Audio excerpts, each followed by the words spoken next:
out on the show before, I don't think that there's enough awareness amongst the American people for how big of a problem this is. And so I put it on all of you, the listeners of the Run Your Mouth podcast, sit down this holiday season, do some self-reflection, and really look at yourself in the mirror and ask yourself if you're doing enough to keep the retarded kids in your neighborhood safe from the FBI. I'm sure you know that one kid who's walking around in the afternoon, and are you keeping an eye on him to make sure that FBI agents don't go, ooh, there's a sucker. There's someone I can entrap. There's someone I can promise of tales of glory. And I don't even remember what the last storyline was. I do remember I went off on the Gretchen Whitmer kidnapping thing, and that entire thing looked like entrapment of a bunch of dorks sitting around in a basement drinking and pretending like they're part of a cool gang, and then some FBI is like, oh, I'm really handsome. You guys want to get chicks like I get chicks? You can go find that one. That was back in the shed back in the day. I'm wearing a stupid military helmet.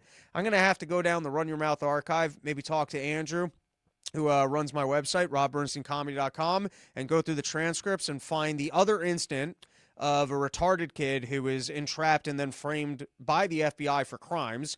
But it's on all of us to spread the word this holiday season and to let people with children of mental disabilities know that their children are at risk for being patsies for FBI crimes.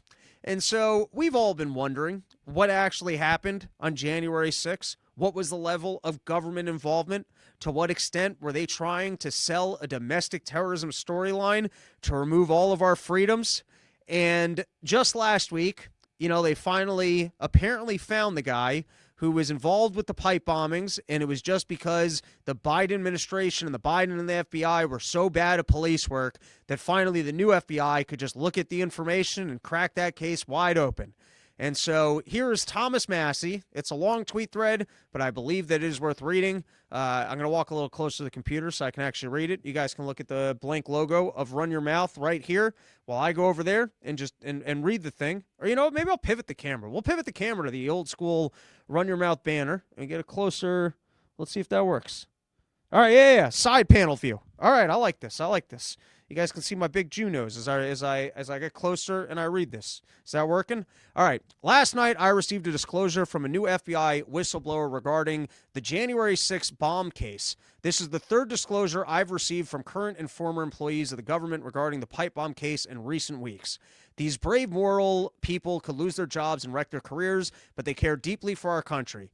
So, at the risk of editorializing, I will summarize what I learned from this newest disclosure in order not to disclose the identity of this whistleblower. The community where the suspect was arrested is populated with several employees of the FBI, Secret Service, and police. Many of them have observed the suspect on walks over the years. He wanders around his neighborhood several times a day while walking a dog. Other than walking his dog, he doesn't engage in any activities outside of his home. He does not interact with anyone. He doesn't wave or acknowledge other people or even say hello. He doesn't even look at other people when he walks by. He appears to live in his own world. All right, let's continue. Now's when it's going to start getting juicy, and let's try not to fall over all the equipment here. And then we'll go, we'll take some comments and see what you guys think of this crazy FBI storyline. All right. He's never, actually, you know what? We'll just take a peek at the comments. You guys can be like, oh, he just lost all of the sound. All right, I didn't lose all the sound when I walked over there. Look at that. You can walk with your microphone and not lose all the sound, and you can pretend like you got two camera angles in the studio. All right, he's never been observed walking around in an angry or agitated state. His demeanor is detached and vacant. He's always worn headphones when walking around the neighborhood. It's possible that he's using headphones to drown out any surrounding noises. He doesn't appear to be interested in anything or even get interested in things that are happening around him. His behavior is awkward. It's obvious he has a mental disability. You guys catch that? That's the important part. And likely lives in a permanently vulnerable intellectual and emotional state. It's well known that individuals with mental conditions are susceptible to providing inaccurate and unwarranted confessions. He doesn't drive his car very often. Based on the observation of several neighbors, the suspect does not appear to have the mental acumen to plan, prepare, and execute a complex bombing plot by himself. On November 13th, the FBI conducted a surveillance operation on the suspect's street, but the surveillance was easily identifiable to many in the area. All right, so if you're not following, you've got FBI people living in a neighborhood, realizing they got a retarded kid there, and being like calling up the other FBI agents, like, hey, are we still looking for a guy that we can pin this on? Because I got some retarded kid in my neighborhood, and no one seems to care that he's here. I feel like we could blame it on him. It's, allegedly. All right, and now here comes the most damning evidence of that this would seem to have not actually been a person that the FBI would have been threatened by. And so here's the last piece of information on this. Not only were neighbors not evacuated during the arrest in search of the alleged bomber's home, they were required to remain in their homes if the suspect had in fact been engaged in making bombs and stockpiling bomb materials. The proper safety precautions were not taken. My personal conclusion, the FBI disclosing this information to me doesn't believe the FBI has arrested a person who's capable or motivated or even interested enough in affairs outside of his own small world to execute the J6 bomb plot on his own. And so there you have it. Thomas Massie, best of the best, even if it's just to engage in interesting conspiracies and to raise more awareness of that retarded kids in your neighborhood might be at risk of falling prey or being preyed on by the FBI and either being entrapped into crimes or used as patsy for crimes, particularly, I guess, if they can link you to supporting Donald Trump, which is odd coming from Kash Patel. But I'll put it to you guys.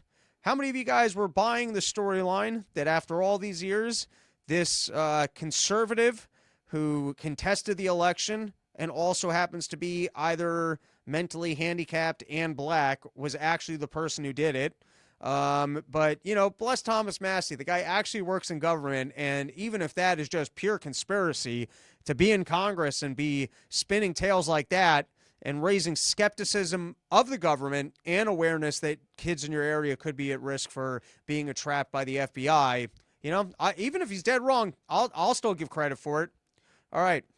Let's take some comments here. Robbie, when are you bringing the porch tour to Australia? No such plans. I think if anything next year, we're going to be consolidating the porches, not venturing farther for porches. But we'll see. Now that we're an algorithm-friendly show, who knows? Maybe we'll be selling out stadiums and arenas and porching giant lawns and turning every single day of the weekend into Woodstock in random locations. And we already do have an official Porch Tour caravan, which is Max, the OG Porch, has bought the first RV for the people who will be following the tour. And so, it's we're if you'll build it, a couple people might show up to a lawn type mentality. And it's looking like next year Porch Tour will probably be consolidated. But now that we're becoming algorithm friendly, who knows? Maybe we'll make it all the way to Australia. TY5020. When they bring in Obama for Russiagate, when they taking down health officials for COVID, does the FBI need to go because of Jan 6 or revelations, or just certain employees of the FBI? I could settle for either. Poet Fisherman. Obviously, the FBI's narrative is horseradish. I got to be honest, I kind of like horseradish. I think you mean horse shit. I'd be okay with horse shit. I know you're trying to keep it algorithm friendly, but I'm just saying let's not disparage horseradish and compare it to the FBI. Horseradish is great. Actually, horseradish is a good sign that a restaurant knows what they're doing. Now, if it's like a horseradish sauce, then it's a little more borderline because we're adding the mayo to it. It's kind of like cheating. But like typically speaking, if you see like some sort of like beef or meatball thing and they're offering like some sort of like a horseradish on it, you know that they know what they're doing. All right. So while I agree with where you're coming from, and I even like the way that you're trying to groove with our new, more algorithm-friendly atmosphere, and so you didn't want to use the word horse shit, I'm just saying let's not disparage horseradish. All right? It's best to assume anytime they say anything it's a lie or contains heavy spin for narrative control. All right, horsey sauce from Arby's? No, that's you might as well eat your friend's cum on your sandwich. If you were trying to figure out what's more disgusting, firstly, Arby's meat tastes like somebody else's boogers. Okay, I don't remember ever tasting anyone else's boogers. I remember once as a kid tasting mine because I was like, why are these other kids eating their boogers? Like, this is the grossest thing ever, and never did again learn that lesson. But I learned it again when I went to Arby's, and I'm like, that's the first time I've tasted something that tasted slimy and salty like that since that time when I was 7 years old and I tried my boogers. And the horsey sauce to go with it is just doubling down on consuming the most disgusting thing available in this country.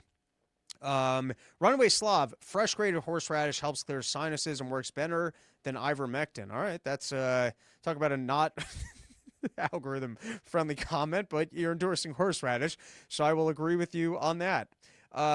Mike Tucker, BPG, blah, blah, blah. Fresh horseradish and a bit of A1 mixed is worth a try. Just saying. All right, I've never tried that, but I do see what you're going for. I'd like further clarification on what you're putting that on.